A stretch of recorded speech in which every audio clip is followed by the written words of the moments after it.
Nakauwi na kami sa aming apartment. Galing kami sa bahay ng kanyang mama at papa kasi binigay namin yung cake na binili namin for Father's Day. Pag pumunta kami sa bahay nila, meron din yan silang binibigay pag uwi. Kung hindi man mga foods. Ito, umiyage. Ito yung tinatawag na umiyage. Yung binigay ni mother. Galing pa siya sa Osaka. Osaka, no? Umiyage. So, yung mama at papa kasi ni Hapon, hindi masyadong mahilig sa matamis kasi nagda-diet yun sila. Yung mother-in-law ko pala, nagbibenta ng mga pusa. Kaya pag may bumibili sa kanya, pumupunta sa bahay nila, binibigay na pasalubong. So, hindi naman nila nakain kasi hindi sila mahilig sa ganito.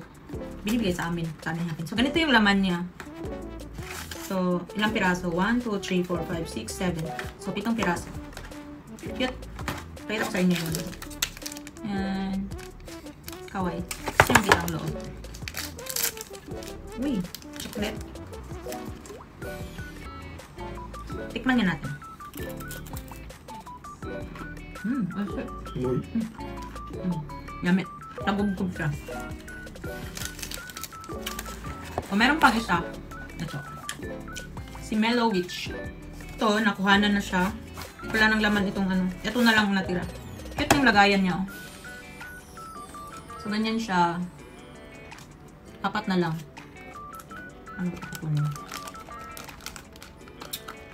Ang sarap ng mga ano dito sa Japan. Ganito. Ay, ganun pala.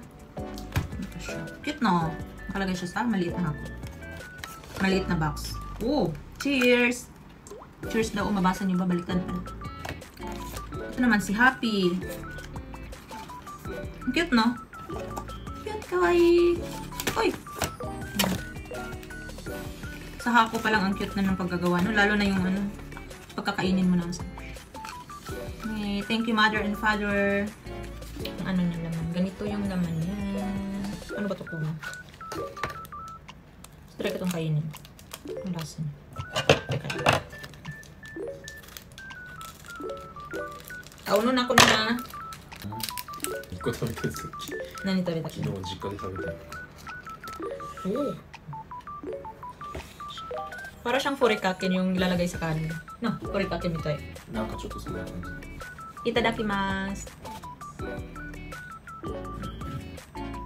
Lami. Nasarap. Lami siya. Lami siya kay, masarap siya kay meron siyang mga ano sa loob. Ano ba yun? Parang siyang margarine. Parang siyang may margarine sa loob.